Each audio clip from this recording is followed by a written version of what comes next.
मध्य प्रदेश में 5000 के पार पहुंच चुकी है कोरोना मरीजों की संख्या। आज के इस एमपी बुलेटिन में करेंगे इसी पर चर्चा। नमस्कार, मैं हूं अंकुर यादव। बुलेटिन में सबसे पहले नजर डालते हैं आज की हेडलाइंस पर।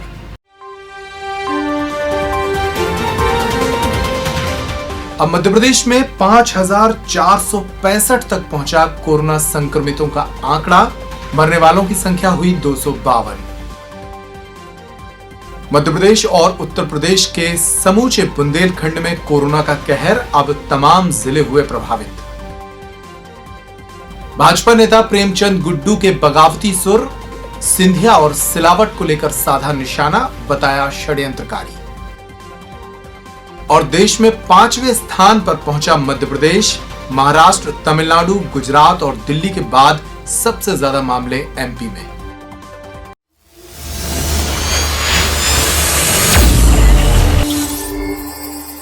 हेडलाइंस के बाद खबर के विस्तार पर नजर डालते हैं। आज की टॉप स्टोरी में मध्य प्रदेश में बढ़ते कोरोना संक्रमितों के आंकड़े पर बात करेंगे।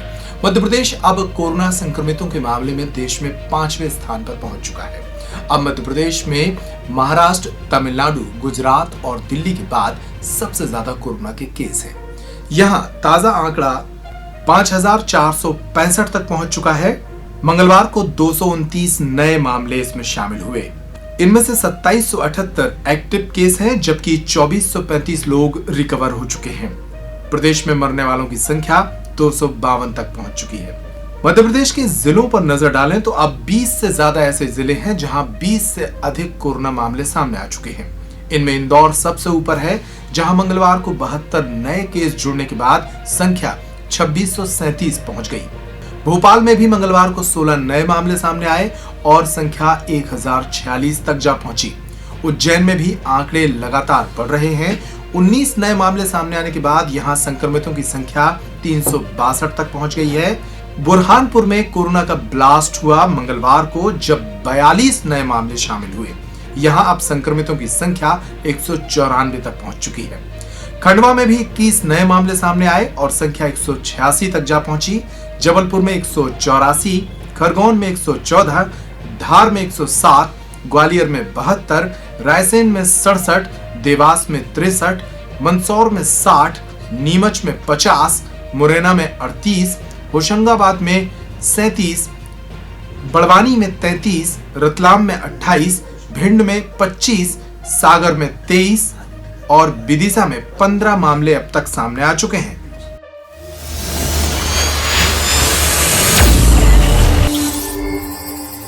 तो मध्य प्रदेश में तेजी से कोरोना के नए मामले सामने आ रहे हैं। हालांकि काफी बड़ी संख्या में लोग रिकवर होकर घर भी लौट रहे हैं, लेकिन हाल ही में जो कोरोना के नए मामले जुड़ रहे हैं उसका एक बड़ा कारण ये है कि सरकार ने अब टेस्टिंग की साइज बढ़ा दी है।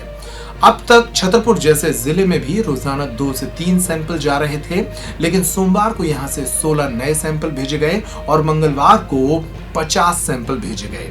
ऐसे में जब टेस्टिंग बढ़ रही है तो कोरोना के मामले भी बढ़ रहे हैं। साथ ही मध्य प्रदेश में बाहर से आने वाले मजदूरों की भी बड़ी संख्या पहुंच चुकी है और इन मजदूरों के साथ कोरोना के नए मामले भी प्रदेश में पहुंच चुके हैं। मजदूरों की एक बड़ी संख्या मध्य प्रदेश और उत्तर प्रदेश के बुंदेलखंड वाले हिस्से से जाती है। इसी इलाके से सबसे ज्यादा पलायन मजदूरों का होता है और ये मजदूर दिल्ली, जम्मू, हरियाणा, गुजरात जैसे कई राज्यों में जाते हैं। अब इस इलाके में मजदूरों की वापसी हो रही है। ऐसे में बुंदेलखंड के तमाम जिले भी कोरोना से प्रभावित होने लगे हैं। आइए नजर डालते हैं बुंदेलखंड में कोरोना के कहर पर।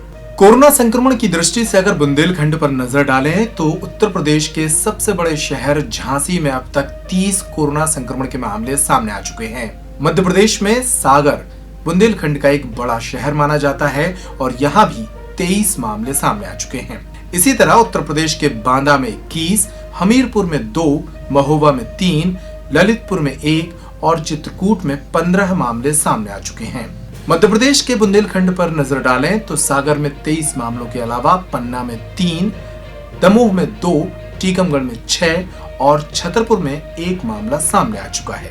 इस तरह अब पूरे बुंदेलखंड में कोरोना संक्रमण के मामले सामने आ चुके हैं।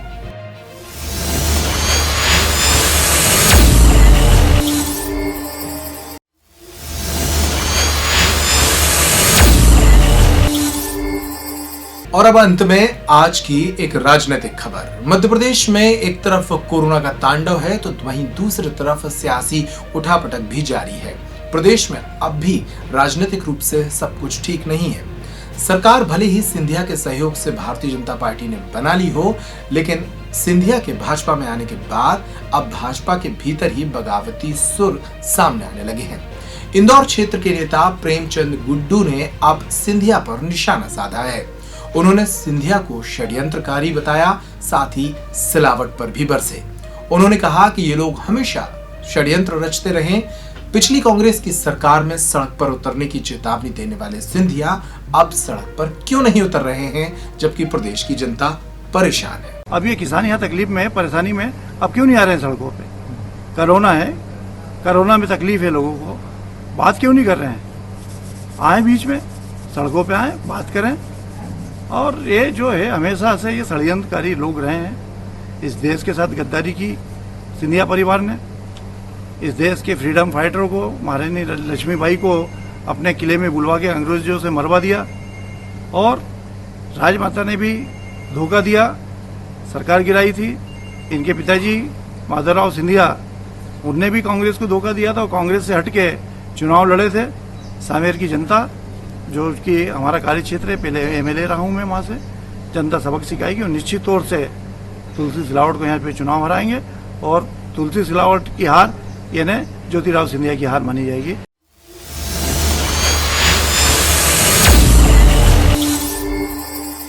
तो आज के कोरोना एमपी बुलेटिन में इतना ही। तमाम खबरों के लिए आप बने रहिए पैट्रिक टाइम मध्य प्रदेश समाचार पर। नमस्कार।